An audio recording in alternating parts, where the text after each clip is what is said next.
setelah terbunuhnya Sayyidina Husain di Karbala tahun 63 Hijriah 10 Asyura, goncanglah dunia Islam. Cucu Rasulullah dibunuh dengan keji. Orang bisa terheran-heran tuh. Cucu Rasulullah. Baru saja Rasulullah baru kemarin belum lama-lama amat lah. Dibunuh dengan keji.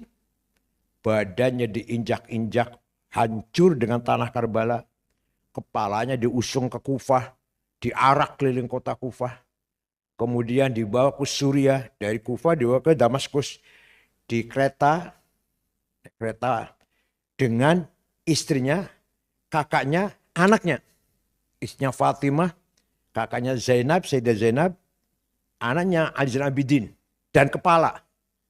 Kalau saya barangkali kepala ayah saya dan saya dari Cirebon ke Jakarta lagi itu. Coba bayangkan. Sampai ke Damaskus, dipajang 3 hari 3 malam. Orang lewat suruh ngeludain semuanya atas perintah Yazid. Setelah 3 hari, Sayyidah Zainab menghadap Yazid. Apakah belum cukup 3 hari? Ya udah silakan cukup. Saya bawa kepala ini ke Madinah. Silakan. Bawa ke Madinah, di tengah jalan ada tentara menyusul. Kata Khalifah, dilarang ke Madinah, bawa ke Mesir. Kalau di Madinah bisa membangkitkan amarah penduduk Madinah, bisa berontak. Akhirnya kepala dibawa ke Mesir. Jadi kepala Husain ditanam di Mesir, badannya hancur dengan tanah Karbala. Maka orang Syiah kalau sholat pasti bawa turubah Karbala, ya kreweng, apa bahasa Jawa apa? Kreweng.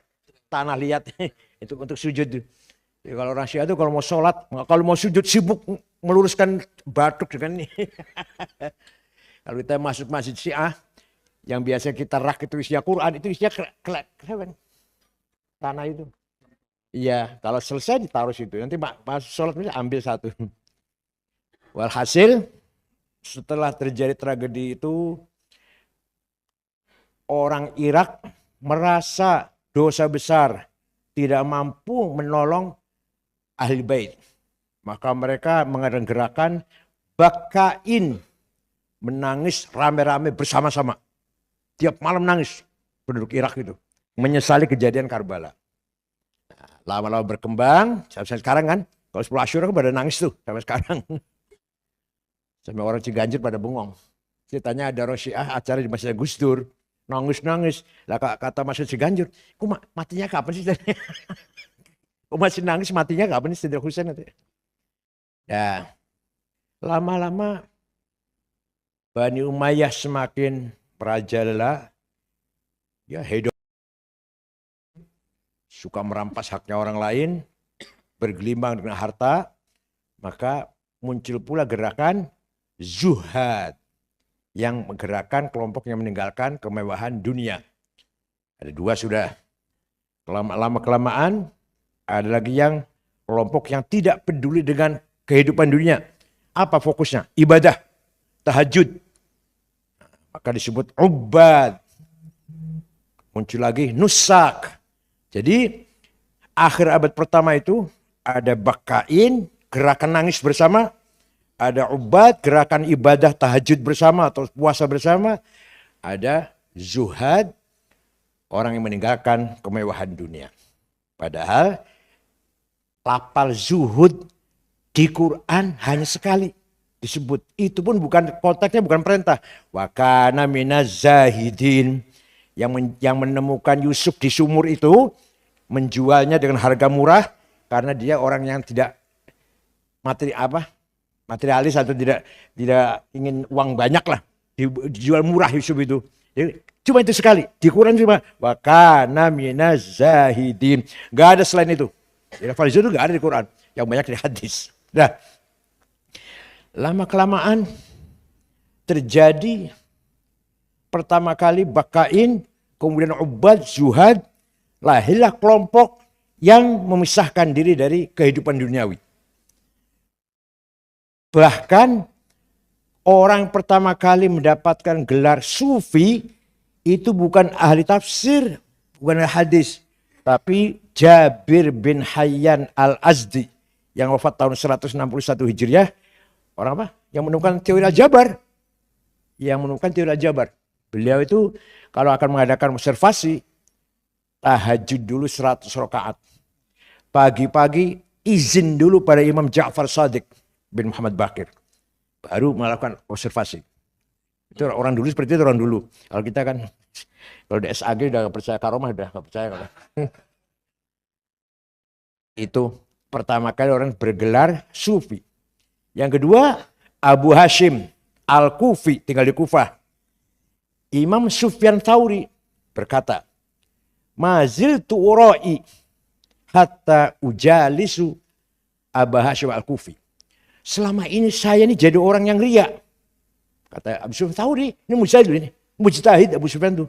Hanya madhabnya hilang. Mengatakan selama ini saya ini riya. Sampai saya mengaji pada Abu Hashim Al-Kufi, baru saya bisa meninggalkan riya. Apa itu kata Abu Hashim Al-Kufi? Ada amal li ajlinas syirk wa tarkuhu li ajlinas riya. Salat Jumat di depan sendiri supaya dipuji orang, musyrik. Salat Jumat di belakang sendiri supaya tidak dipuji orang, riya. Sedekahnya 100 juta supaya dipuji orang, musyrik. Sedekahnya 1 juta saja, takut dipuji orang, riya. Baca Qur'annya keras, suaranya enak supaya dipuji orang, musyrik. Baca Qur'an pelan-pelan saja, takut dipuji orang, riya. Walhasil kalau masih manusia menjadi pertimbangan, itulah riya. Itu Abu Sufyan Tsauri sendiri baru paham tentang riya setelah ngaji pada Abu Hashim Al-Kufi. Kemudian yang ketiga, orang bergelar sufi pertama adalah Abdul Karim bin Uthman, yang terkenal dengan panggilan Abdak. Nah, adapun orang pertama kali mendefine tasawuf yaitu Ma'aruf Al-Karhi, wafat tahun 200 Hijriah. Ma'aruf Al-Karhi ini tadinya Kristen, namanya Fairuzan. Masuk Islam di tangan Imam Aridho bin Ja'far Shadiq, bin Musa Al-Kadhim, Aridho bin Musa Al-Kadhim bin Ja'far Shadiq bin Muhammad Baqir bin Zainuddin bin Husain bin Ali Sayyidina Ali. Wafatnya pun, Al-Karhi wafatnya kecempet apa? Kedesak-desak orang mau salam dengan Aridho, dia menghalang-halangi sampai tulang rusuknya patah menyebabkan meninggalnya itu. Jadi Umar Al-Karhi wafatnya karena membentengi atau mengawal Imam Aridho, Imam Syiah yang ke-8. Pertama kali orang mendefinisi tasawuf adalah Imam Ma'aruf Al-Karhi. Gimana definisinya? At-tasawuf al-akhdhu bil haqa'iq wal ya'su mimma fi aidil khala'iq. Tasawuf itu adalah mencari hakikat, berpaling dari kepalsuan. Padahal di dunia ini 99,9, masih koma lagi ya? 9, masih koma lagi. Palsu semua. Kepalsuan kita ini ada yang ditutupi dengan kopiah hitam, ada yang dengan sorban, ada dengan gamis, ada dengan dasi, dengan kemewahan. Semuanya palsu. Maka sedangkan tasawuf itu mencari hakikat, berpaling dari kepalsuan. Dasarnya apa dasarnya? Ya ayyuhan nasu inna wa'dallahi haqqun fala taghurrannakumul hayatud dunya wala yaghurrannakum billahil ghurur. Wahai manusia, kamu jangan tertipu dunia. Jabatan, harta, dunialah. Itu pemahamannya gampang. Jangan tertipu dunia ya, jangan tertipu harta ya, jangan tertipu uang ya. Gampang pemahamannya itu loh. Yang paling susah, wala yaghurrannakum billahil ghurur. Jangan tertipu dengan suatu tipuan yang kelihatannya atas nama agama. Yang paling berat, yang paling sulit itu. Saya hafid Quran, hebat saya, gak ada lawan. Saya santrinya banyak, hebat saya, santri saya paling banyak. Kalah semua yang lainnya. Saya kalau ceramah ditepuki tangan, semua orang tepuk tangan. Saya kalau semua umat cium tangan saya. Timbul gurur, membanggakan diri. Itu sudah nol tuh. Jatuh itu di depan Allah, nggak ada harganya orang kayak gitu tuh. Saya hafal Quran. Sudah nol itu. Saya doanya saya mujarab. Saya paling laris dipanggil ceramah kemana-mana. Saya paling hebat kalau diskusi, kalau berdebat. Saya paling ahli mantik, saya paling ahli bahasa, saya paling ahli tentang apalah, tentang tafsir. Begitu kita memberi conteng biru lah, positif kepada diri kita, maghrur. Begitu kita menganggap diri kita hebat, baik, di contengnya apa? Biru ya, maghrur. Kita harus selalu memberi nilai, bukan nilai, memberi alamat apa? X merah kepada diri kita. Siapapun kita, ayo kita kasih X merah. Kita ini bukan apa-apa dengan si A gitu loh. Kita ini bukan apa-apa dengan si Kiai Fulan, Kiai Fulan. Kita ini hebat memang profesor doktor. Kita belum apa-apa dengan Kiai Ali Maksum. Kita ini santrinya banyak. Belum apa-apa dengan, walhasil gitu ya. Wala yaghurrannakum billahil ghurur. Jangan tertipu oleh tipuan yang kelihatannya mengatasnamakan agama. Maka asnaful maghrurin, berbagai macam orang yang tertipu itu, terperdaya itu, yang paling banyak ulama, 11 macam. Yang kedua, pejabat yang punya pangkat, 9 macam. Yang ketiga, orang kaya, 6 macam. Jadi godaannya ulama itu besar sekali. Begitu saya hebat, saya paling dekat dengan Allah, saya paling mujarab doanya, saya santrinya paling banyak, saya hafid Quran. Di depan mata Allah, 0 orang itu. Maghrur bi anfusihim, maghruruna bi anfusihim. Wala yaghurrannakum billahil ghurur. Apalagi? Saya ketua umum PBNU. Aduh, apalagi itu, apalagi. Saya PBNU 2 periode, alah udah. Gak ada apa-apanya bagi Allah itu. Ya, itu penjelasan dari Ma'ruf Al-Karahi. Kemudian berkembang definisi dari Dhunnun Al-Misri. Lahir di Mesir, namanya Ibrahim bin Ahmim. Agak maju definisinya. Sufi adalah qaumun atharullaha ala kulli syai' fa atharhumullah ala kulli syai'. Orang sufi orang yang mendahulukan Allah mengalahkan selainnya, maka Allah akan mendahulukan dia mengalahkan selainnya. Ini sudah mulai timbal balik. Mulai ada timbal balik antara kita dan Allah. Itu Mesri. Datang, itu wafat tahun 245 Hijriah. Datang Abu Yazid Al-Bustami, wafat tahun 251. Memberikan definisi tasawuf. Sifatul haqqi yalbasuhal khalqu. Sifatnya Allah dipakai oleh makhluk. Baru sufi itu. Saya pemakai sifatnya Tuhan Ar-Rahman misalkan. Itu baru saya sufi itu. Apa artinya? Kita ketika berdoa pada Allah, ya Rahman irhamni, itu ya. Ya Razzaq urzuqni. Kalau orang sufi, ya Allah ya Rahman, berilah sifat Rahmanmu untuk aku pakai supaya aku bisa merahmati yang lain.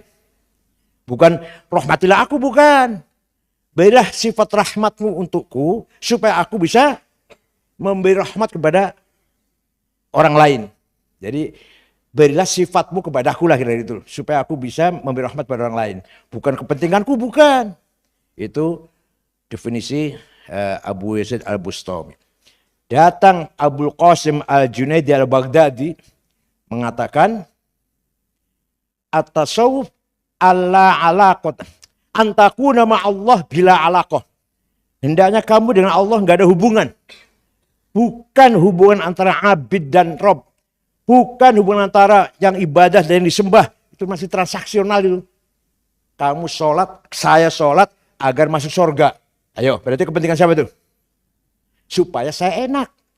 Supaya saya masuk surga. Supaya nikmat. Duh. Lillahi ta'ala apa nafsika itu? Usalli fardhu dhuhri lillahi ta'ala. Bohong. Li nafsika sebenarnya itu. Saya sholat zuhur lillahi ta'ala, bohong. Supaya saya sholat karena ingin masuk surga. Kalau surga supaya saya enak, supaya saya nikmat. Itu kan dapat bidadari cantik dan sebagainya lah. Berarti li nafsika itu bukan lillahi ta'ala. Jadi dengan Allah itu jangan ada transaksional. Hendaknya dengan Allah itu tidak ada hubungan yang bersifat transaksional. Kalau kamu ibadah supaya ingin dapat pahala, sama dengan kuli. Nyangkul, kerja, dapat bayaran. Kalau kamu zuhud karena ingin nanti pahala yang lebih mulia, terlebih baik daripada dunia ini, berarti kamu kayak jual beli pedagang. Jual sekian nanti supaya dapat untung sekian. Tapi kalau kamu ibadah lillahi ta'ala, baru itu ibadah ta'abbud lillah wa taqarrub lillah. Nah, itu Imam Junaid. Al-Hallaj mengatakan apa? At-takhalluq bi akhlaqillah. Jadi tasawuf itu adalah kita mempunyai sifat hampir sama dengan tadi dengan Abu Al-Bustami dengan sifat Allah. Walhasil mulailah rame tentang diskusi tentang maqamatir ruhaniyah. Pertama kali yang berbicara itu adalah Dhunnun al-Misri, bahwa ruhani kita ini harus punya station, harus punya apa? Pangkat, makom. Pertama, makom adalah makom taubat. Ini kalau dibahas taubat juga 2 hari nih. Taubatul awam, taubatul ulama, taubatul muhaqqiqin. Taubatul awam, taubatnya kita ini dari dosa. Taubatul ulama dari ghaflah wan nisyan. Lupa pada Allah, dosa itu kalau ulama. Syurah lupa pada Allah, dosa itu. Kalau taubatul muhaqqiqin, ahli tahqiq, syu'urun bil wujud. Merasa ada. Suatu ketika saya merasa ada, eksis. Dosa itu. Sudah taubatul muhaqqiqin. Nah, kalau sudah taubat selesai, naik ke makom wara'. Apik, selektif. Yang yakin benar baru dilaksanakan. Yakin halal baru diambil. Kalau masih ragu, sedikit-sedikit masih ada keraguan, nggak mau menerima. Ini wara'. Kemudian yang setelah wara' zuhud, asketis ya. Bukan berarti melarat, enggak. Tapi dengan harta itu nggak begitu lah, siapalah. Nggak begitu menghargai. Rumah bagus, mobil bagus, tapi nggak masuk ke hati sama sekali. Alhamdulillah ada rumah bagus. Kalau nggak ada hilang pun silakan, nggak akan nangis lah. Seandainya dunia itu hilang, nggak ditangisin lah. Jabatan hilang nggak ditangisin. Kayak Gus Dur tuh, yang diserahkan dari presiden, apa nggak kita aja, kita lawan lah gitu. Alah, jabatan presiden kok jebotin. Jabatan presiden aja kok ditangisi. Udah, akhirnya wis. Gus Dur. Dan bajunya Gus Dur selama jadi presiden, batik, celana, baju, jas, sepatu yang bagus-bagus ketika di sana ditinggal. Nggak dibawa pulang ke rumah, nggak ada. Ditinggal di istana. Entah siapa yang mewarisi itu. Bagus-bagus semua itu selama jadi presiden kan. Tiap minggu ganti penampilan batiknya itu. Ditinggal. Nggak ada yang dibawa pulang. Makanya kembali penampilannya kan seperti sebelum jadi presiden lagi kan. Apa ada celananya itu. Walhasil gitulah. Nah, Maqamatul ruhaniyah terjadi 3 fase. Fase pertama takholli, proses cleaning, yaitu 3 tadi, gampangnya 3 lah. Taubat, wara', zuhud. Sudah selesai takholli, tahalli, proses dressing. Mulai diisi, dihiasi, kalau udah bersih dihiasi. Apa? Sabar, tawakal, ridho, syukur. Enak, ngomong gini enak cepet ya. Padahal ngelakuannya luar biasa ini, hanya cepet-cepetan bisa. Nah, ketika takholli itu biasa terjadi kondisi spiritual yang spontan, kadang merasa bako, kadang merasa fana. Kalau sudah tahalli, kondisi spiritual yang spontanitasnya kadang merasa apa? Kadang merasa khauf, kadang merasa roja, karena dengan Allah takut banget, karena dengan Allah itu optimis banget. Itu kalau lagi tahalli. Dah, muhlikat kita hilangkan dulu. Ektas negatif yang akan menjerumuskan kita. Apa? Takabur, hasud, iri, dengki, suudon, adawah, bagdo. Apalagi? Ya itulah. Itu namanya muhlikat yang bisa menjatuhkan kita ke jurang kecelakaan. Kalau sudah tahalli diisi dengan munjiat yang menyelamatkan kita. Ektas positif. Makanya sabar, tawakal, ridho, dan syukur. Sudah selesai 2 itu, baru masuk fase yang serius. Jadi tahalli nggak serius itu. Nggak serius, nggak serius amat gitu loh. Kalau sudah yang ketiga baru serius banget. Namanya apa? Tajalli. Dah. Siap mendengarkan? Siapa mendengarkan tajalli? Alhamdulillah. Allah az-zatul mutlaqah al-mujarradah anin nisabi wal idhafat. Allah adalah The absolute one existence without relation. Allah dulu sendirian, sendiri. Wujud al-hadratul ahadiyah. Apa? Al-hadratul ahadiyah. Allah sendiri. Gak ada siapa-siapa. Maka kemudian, ini kata-kata kemudian itu saya ini. Di sana gak ada kemudian. Ketika saya menceritakan sama ente ini, saya ada kemudian gitu kan ya. Saya, di sana gak ada kemudian. Kemudian Allah ingin mengenal dirinya. Sebenarnya saya ini siapa sih ya? Saya ini siapa sebenarnya ini? Kata Allah itu kira-kira ini gampangannya supaya gampang. Saya ini siapa sih ya? Begitu Allah ingin mengenal dirinya, langsung ada dua. Yang mengenal dan yang dikenal. Ternyata begitu Allah ingin mengenal dirinya, muncullah Asmaul Husna. Yang 99 tadi. Proses dari zat Asmaul Husna namanya Al-Faidul Aqdas. The most holy emanation. Faid apa? Faid itu apa? Bahasa bleber, luber. Apa? Limpah itu, luber. Yang sangat suci, the most holy ya, emanation. Jadi aku sopo tuh, saya ini siapa ya? Begitu Allah menghendaki saya siapa, langsung muncul Asma'uhul Husna. Mudah-mudahan hafal semua lah, mudah-mudahan hafal semua ini. Masa nggak hafal syuriah? Nah setelah ada Asmaul Husna, namanya Al-Hadratul Wahidiyah. Apa? Kalau tadi Ahadiyah, sekarang Wahidiyah. Ternyata saya ini Al-Khaliq. Kira-kira itu supaya gampang nih. Padahal kata Allah yang nggak gitu, hanya saya menceritakan supaya gampang. Ternyata aku ini Al-Khaliq. Ternyata aku ini Al-Alim. Ternyata aku ini Al-Qadir. Ternyata aku ini Al-Razik. Begitu Allah mengetahui dirinya Al-Khaliq, ya pasti ada makhluk dong. Tidak sekali-kali Khaliq ya pasti. Masa namanya Khaliq gak ada makhluknya? Allah namanya Khaliq, pencipta. Masa gak ada yang diciptakan? Allah bernama Razik, yang memberi rezeki. Masa gak ada marzuknya? Paham tidak paham ya?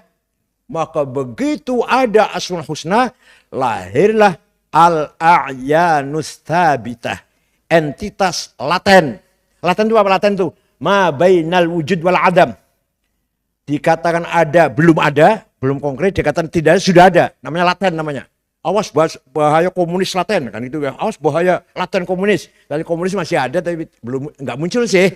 Laten namanya. Al-Thubut. Thabitah itu laten. Pak siapa? Pak Kautsar Azhari nulis di bukunya itu entitas permanen. Salah. Thabitah bukan permanen, laten. Ma bain wujud wal adam. Ya. Apa itu? Entitas laten. Semua yang ada itu ada di situ, sudah hadir di situ. Tapi belum konkret. Katakan manusia, dari Adam sampai akhir manusia di hari kiamat nanti, dari akhir nanti, ada semua sudah arwahnya. Nah, kata mubalig, alam arwah, kata mubalig itu. Alam apa? Itu al-a'yanus thabitah. Dari Asmaul Husna menuju al-thabitah namanya al-faidul muqaddas. The holy emanation. Muqaddas, bukan akdas. Kalau tadi akdas, sekarang muqaddas. Dah, semua kumpul arwah itu dari A sampai Z lah, sampai dari Adam sampai manusia terakhir. Kemudian proses terjadi tajalli ghaibi. Apa namanya? Apa bahasa Inggrisnya? Manifestasi masih ghaib. Manifestasi tapi masih ghaib. Apa itu? Muncullah nuqtah markaziyah. Ya, central point. Poin sentral. Apa? Nur Muhammad. Dari Al-Thabitah melalui poin center namanya Nur Muhammad. Ya, Nur Muhammad itu siapa itu? Muhammad itu adalah al-wujudul haq alladzi khalaqallahu khalqa bihi. Al-wujudul haq alladzi khalaqallahu khalqa bihi. Wujud hak yang oleh Allah dijadikan perantara untuk mewujudkan yang lain. Jadi Nur Muhammad itu khaliq, bukan khaliq. Makhluk, bukan makhluk. Nur Muhammad itu wujudul haq al-makhluq bih. La khaliq wala makhluk. Kristen mengatakan the logos.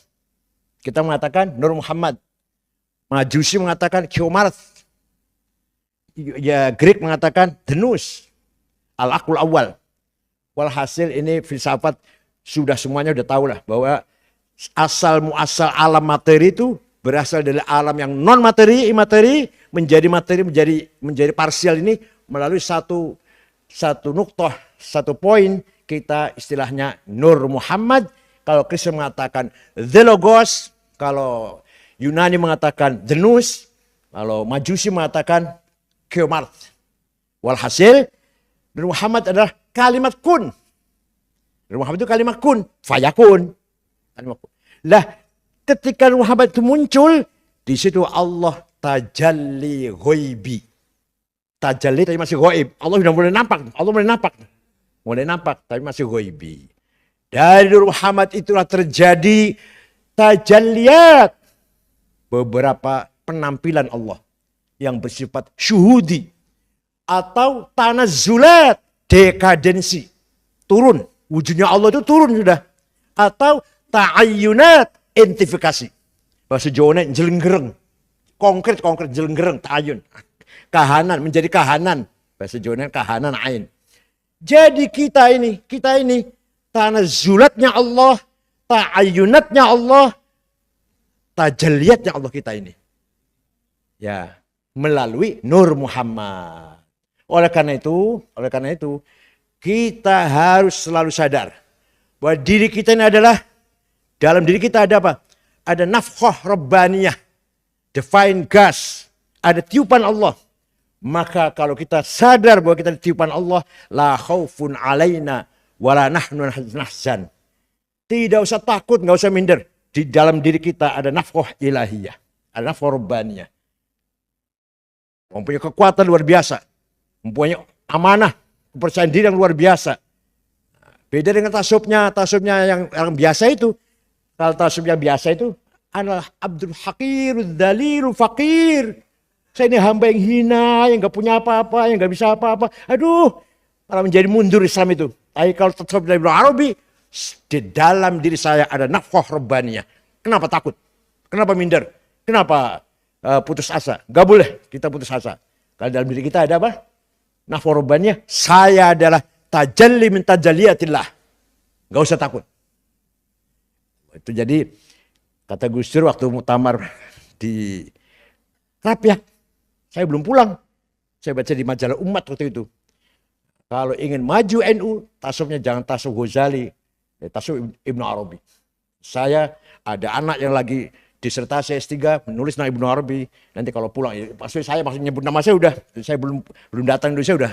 Orang sudah banyak tahu, Cak Nur sudah tahu, Cak Nur Majid dan seterusnya. Walhasil, tasawuf tajalliyat ini merupakan reflektif.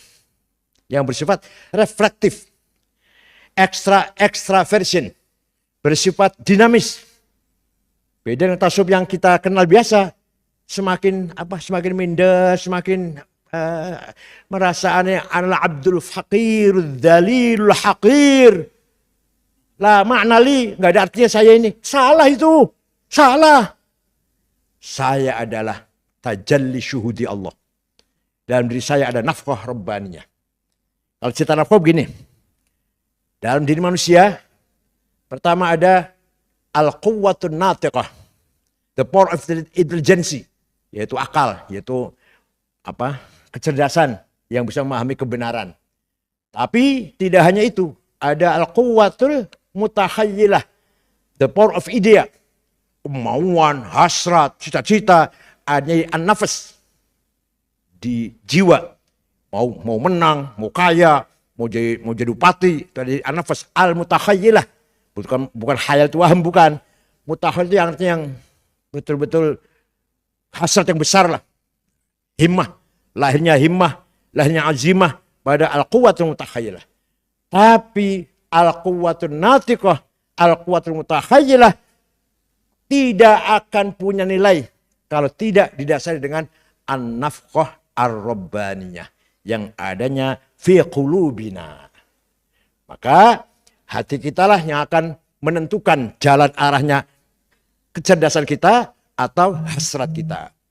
Hati komponennya pertama adalah basirah. Setiap manusia punya basirah. Bal insanu ala nafsihi basirah. Punya mata batin. Dan manusia punya mata batin. Untuk apa itu mata batin?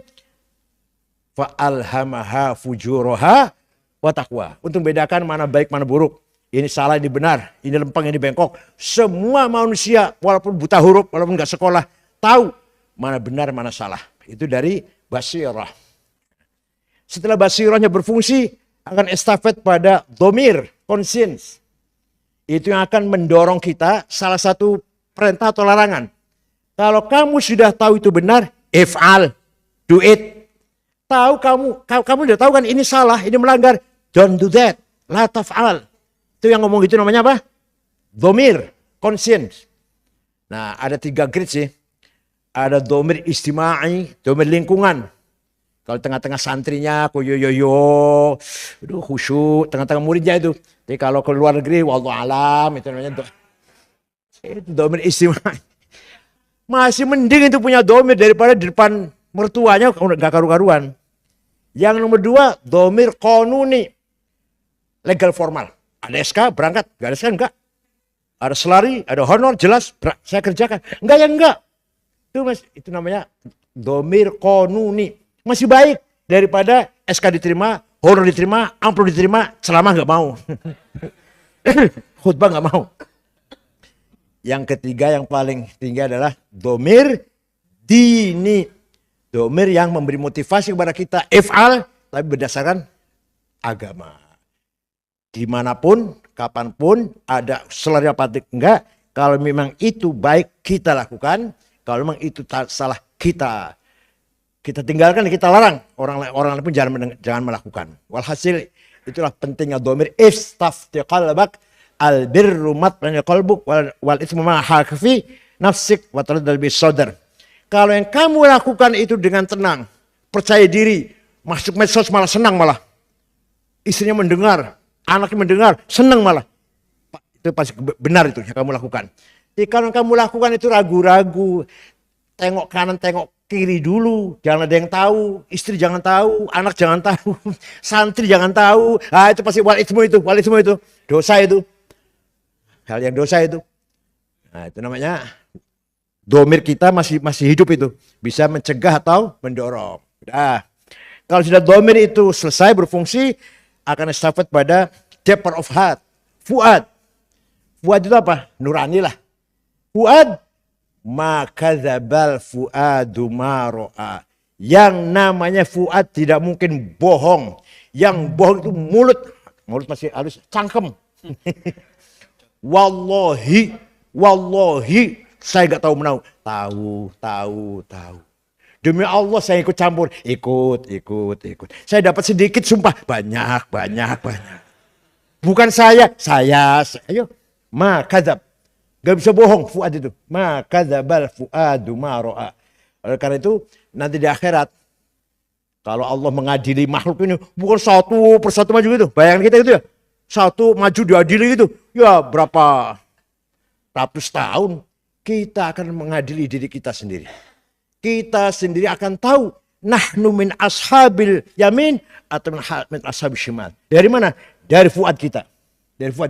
Wamtazul yawma ayyuhal mujrimun. Kita akan tahu tempat saya di mana. Barisan saya di mana barisan saya ini. Bukan berarti diadili satu gitu diperiksa oleh malaikat itu. Ya lama banget. Karena kita semua dalam diri kita ada fuad. Ada hakim yang sangat jujur. Polisi pun ada hakimnya. Jaksa ada hakimnya. Hakim pun ada hakimnya. Begitu hakim itu melenceng, hakimnya dalam dirinya itu akan menegur dia. Saya salah. Hakim memutuskan sesuatu dengan salah karena disuap atau apa, hatinya akan nangis sebenarnya, akan menegur, kamu salah. Sekali, 2 kali, 3 kali, 20 kali pelan-pelan, kamu salah. Dalam hatinya itu, kamu salah. Terus-terusan hilang sudah suaranya. Nanti suaranya akan keras lagi kalau sudah inda taghargharil arruh. Lalu yang mau sekarat mati baru. Ya Allah, ya saya banyak dosa, banyak salah, Allah beri kesempatan saya untuk tobat. Atau enggak usah dulu. Naik pesawat, oleng. Ayo. Insya Allah, saya akan taubat Tuhan, saya banyak sekali dosanya. Baru itu. Suara domir, suara Fuad keras lagi itu. Setelah selamat. Selamat. Naik kapal, bocor atau oleng, turbulensi. Aduh, doanya luar biasa itu. Akan tobat dan jadi orang baik lah. Merasa betul-betul dekat dengan Tuhan. Begitu selamat selesai. Wallahu a'lam. Lah ketika lagi oleng itu apa itu?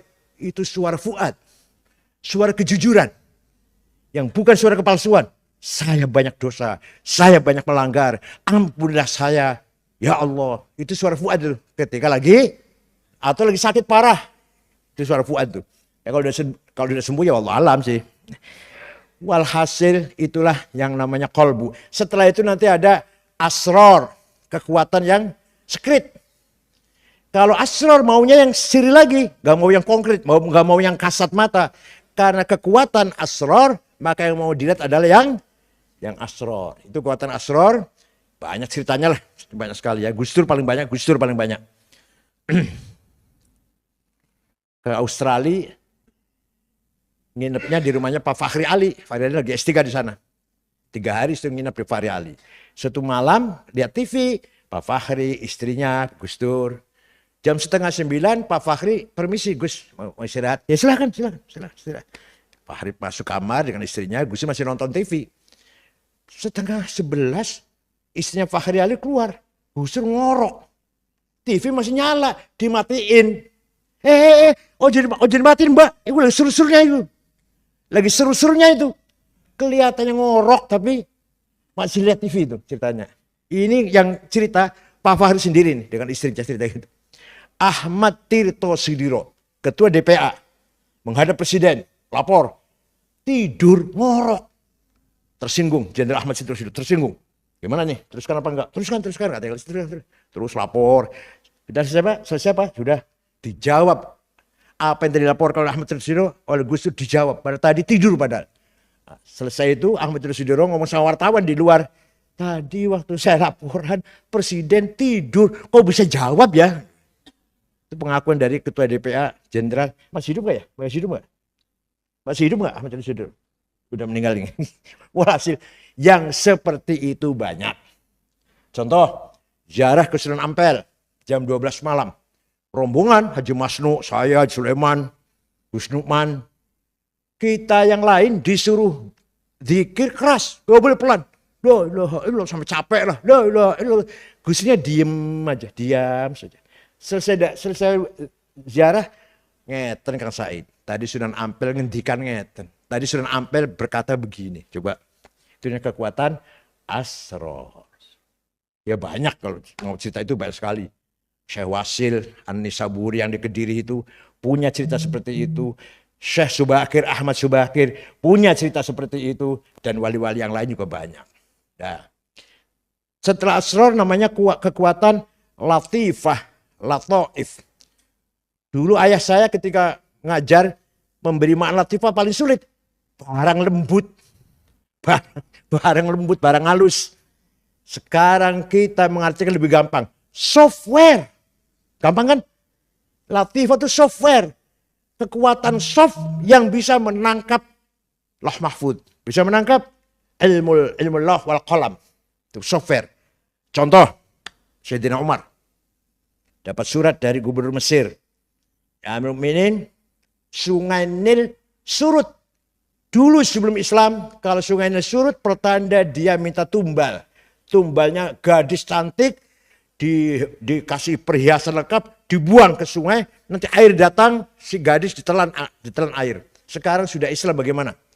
Sayyidina Umar ambil kertas, ambil pulpen kepada saudara Sungai Nil.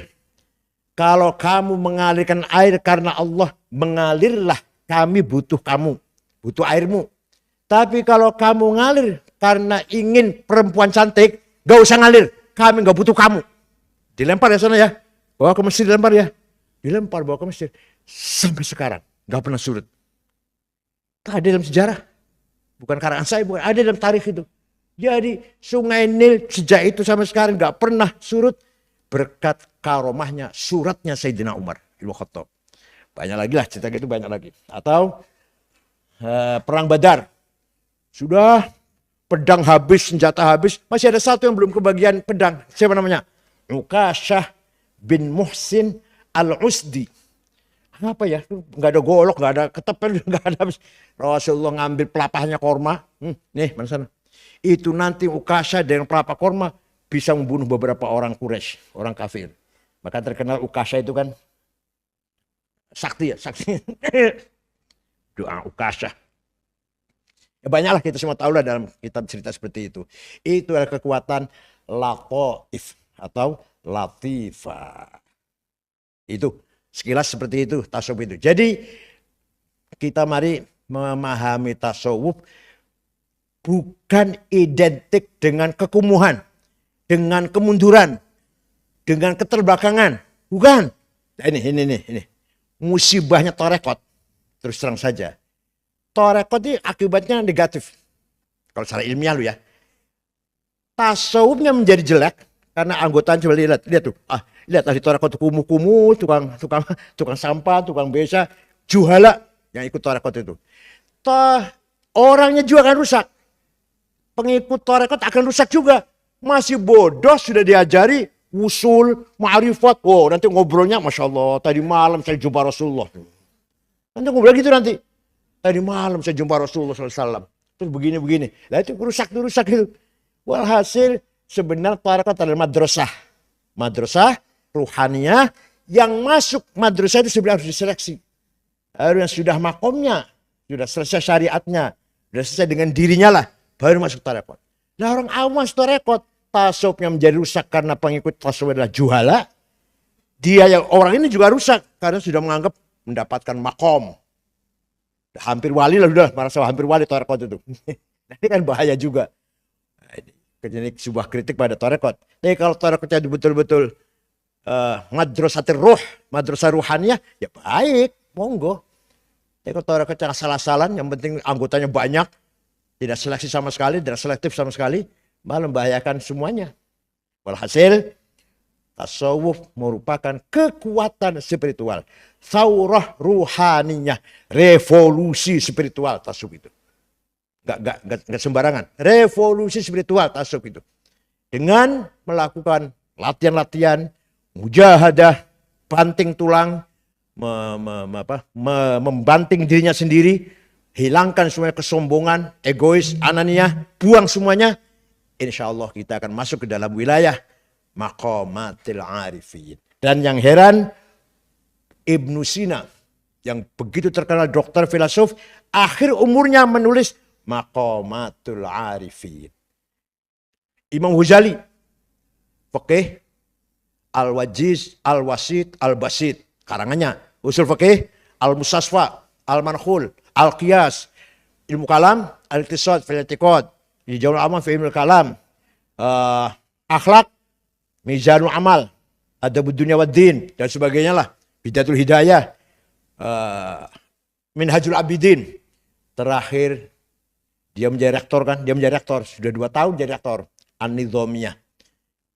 Baru sadar, setiap hari ini umur saya semakin mendekatkan saya kepada Allah apa tidak? Ternyata tidak, kata Ghazali. Ternyata tidak. Rutinitas. Pagi, sholat subuh, wirid, sarapan, ke kantor, ngurus administrasi, tanda tangan, ngajar, sampai duhur, makan siang, istirahat. Nanti asar, terima tamu, maghrib, terima tamu, tahlilan, atau jamiah. Tiap hari rutinitas seperti itu. Apakah rutinitas kita semakin hari semakin mendekatkan kita kepada Allah apa tidak? Ternyata kata Ghazali, ala syurfin har, ala syur jahannam. Saya ini sudah ada di bibirnya jahannam saya ini, kata Ghazali. Akhirnya dia tinggalkan kedudukan rektor An-Nizamiyah, permisi pada Khalifah Al-Mustadhiri. Khalifah, permisi, saya mau haji. Ya nggak bohong sih, nggak bohong. Tapi asal haji Pak Khalifah membolehkan. Kalau asalnya cuma akan mengembara nggak boleh meninggalkan An-Nizamiyah. Ya silakan kalau mau haji. Betul? Imam Ghazali haji, nggak bohong nggak. Tapi di samping haji, sampailah ke Yerusalem, kemudian sampailah ke Damaskus, mengucilkan diri uzlah di menara Masjid Al-Amawi di Damaskus. Masjid yang didirikan oleh Walid bin Abdul Malik. 4 bulan mengunci diri. 4 bulan selesai, keluar, apa kata dia? Fakana makana mimma lastu adzkuruhu fadunna khairan wala tas'al al khobari. Apa yang terjadi, terjadi. Nggak usah tanya. Husnudon saja ya. Husnudon saja ya. Saya nggak bisa menceritakan. Saya tidak bisa menceritakan apa yang saya alami ketika uzlah. Fakana makan mimma lastu adzkuruhu. Yang nggak mungkin saya ceritakan. Fadunna khairan. Husnudon saja deh. Wala tas'al al khobar. Jangan tanya kabarnya seperti apa. Pulang ke Nidomia, mencoba ngajar, masuk kelas, gak bisa ngomong. Mau saya ajarnya apa? Fikih, fikih ilmu khelah. Fikih itu ilmu jalan keluar. Fikih itu ada ilmu jalan keluar. ilmu khelah, ilmu jalan keluar. Nahu, sorob, itu kulit kacang itu. Apa? Filsafat, bohong. Banyak salah filsafat itu. Tahaput itu falsafah banyak sekali. Apalagi? Semuanya ilmu gak ada artinya kecuali ilmu tasawuf. Nah, ilmu tasawuf itu laisa bil qila wal qal. Tidak bisa dijelaskan, gak bisa diterangkan. Bagaimana menerangkan menjadi ilmu qulub? Ini ilmu qulub, bagaimana menerangkan dengan lisan, dengan redaksi. Akhirnya dia tidak sanggup mengajar. Pulang ke kampungnya Tus. Tidak lama beliau meninggal dunia. Kita akan meninggal. Minta kain kafan, habis sholat subuh, kain kafannya ditutupkan ke mukanya, dan a'id ila rafiqil a'la. Itulah Imam Ghazali. Dan beliau menyesal, saya tidak mendalam tentang hadis. Maka pada akhir umurnya dia belajar hadis. Seandainya umurnya panjang, akan lahir Bukhari kedua. Sayang tidak panjang. Umur 55, wafat beliau. Itulah khazanah turas. Turas apa? Perbendaharaan khazanah peradaban Islam. Ada orang semacam Ghazali, ada semacam Ibnu Arabi, ada semacam Asy'ari, Maturidi dan seterusnya. Itu merupakan perbendaharaan khazanah peradaban kita. Silahkan tanya pada agama lain. Bukan menghina, bukan. Silahkan tanya ke gereja. Pendeta, Romo, di sini kalau baca Bible ada tajwidnya enggak ya? Ada nggak idgham, idhar, iqlab, ikhfa, qalqalah, matlubi'i, mad lazim? Gak ada. Hanya di Islam ada ilmu tajwid. Silakan tanya pada Romo di gereja. Di sini kalau menerima berita ada metode nggak menyaring berita? Ini sahih, ini hasan, ini dhaif. Gak ada. Di kita hadis ada sahih, syaratnya ada 4. Antara guru dan murid mutasil. Kedua, dobit, gurunya nggak pernah lupa. Ketiga, thiqah, gurunya bisa dipercaya, nggak pernah nyolong sendal di masjid. Nomor 4, adil, baru sahih. Kurang 1, hasan. Kurang 2, dhaif. Apa faktor dhaifnya? Mauquf, maqtu', munqati', mursal, mu'allal, mu'dal. Ya Allah. Hanya di Islam ada metode seperti itu.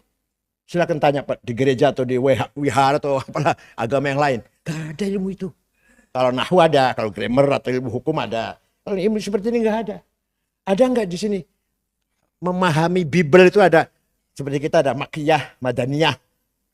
Tafsir, macam tafsir, biriwayah, bidiroyah, muhkamah, mutasyabihah, ayat mutlaqah, ayat muqayyadah, ayat ammah, ayat khosoh, nasikhah, mansukhah, hakiki, majazi. Monggo tanya di gereja, ada nggak ilmu itu? Ketika kita memahami Quran kan gitu. Ini ayat mutasyabihah, ini muhkamah, ini ayat majazi, ini hakiki, ini ammah, ini khosoh. Silakan tanya pada gereja, ada nggak? Ternyata kita kaya dengan thaqafah dan hadar. Kaya raya kita ini. Yang agama lain tidak punya. Tidak punya. Saya kira itu, mudah-mudahan ada manfaatnya. Silakan dikembangkan dengan terima kasih. Wassalamualaikum.